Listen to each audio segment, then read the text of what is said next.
14 tahun yang lalu, aku lahir di sebuah rumah sakit di kota Bandung.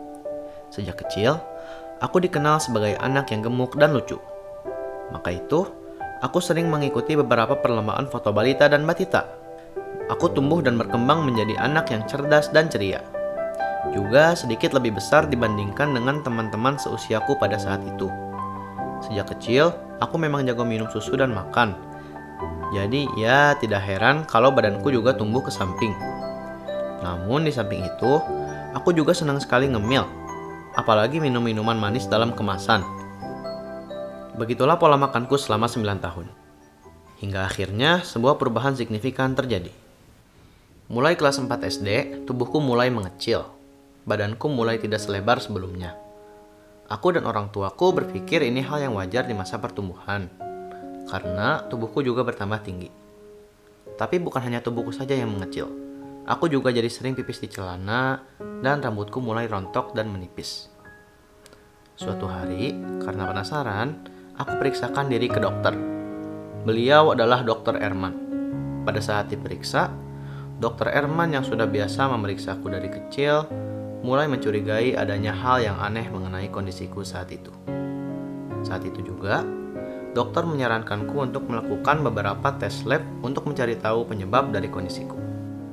Setelah menunggu hasil lab yang menghabiskan waktu cukup lama, hasil menunjukkan kalau gula darahku 709 dan HbA1c-ku 19,3. 28 Februari 2016, tepatnya saat umurku baru 10 tahun 26 hari, aku terdiagnosa diabetes mellitus tipe 1. Dari sinilah perubahan pada hidupku dimulai.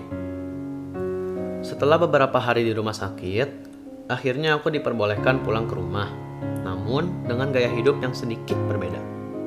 Aku mulai belajar mengubah pola makanku menjadi lebih terkontrol dan teratur. Selain itu juga, aku, bunda, dan kakak belajar untuk menyuntikkan insulin ke tubuhku.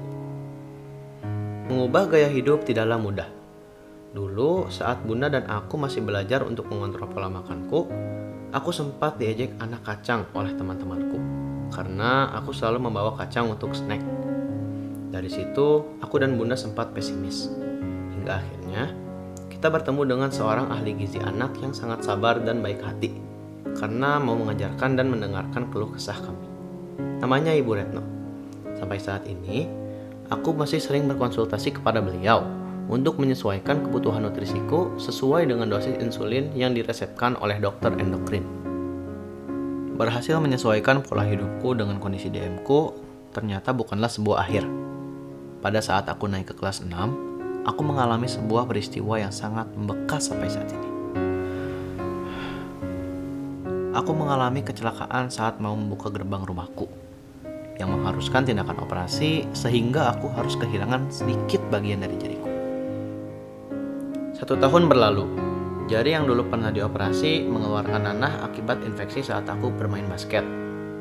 Selain itu juga, saat itu gula darahku tidak terkontrol, karena aku sering nakal curi-curi snack.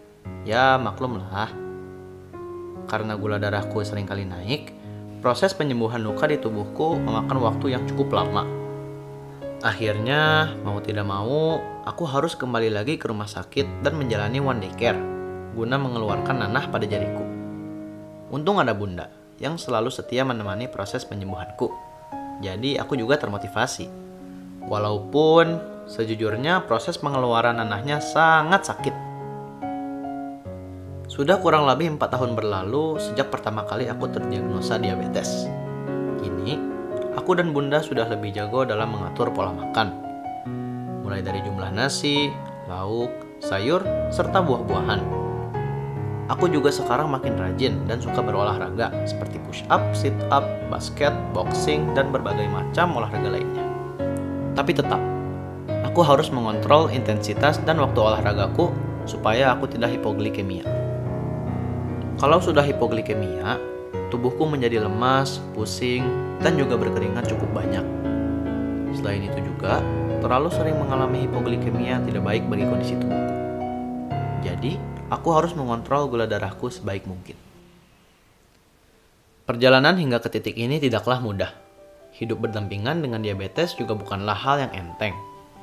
Namun, bukan berarti kita tidak bisa menikmati hidup. Kalau dibawa enjoy, gaya hidup sebagai penyandang diabetes mellitus tipe 1 gak akan menghentikan kita untuk bereksplorasi dan berprestasi seperti orang-orang pada umumnya kok. Hai, aku Sultan, dan aku adalah remaja penyandang diabetes mellitus tipe 1.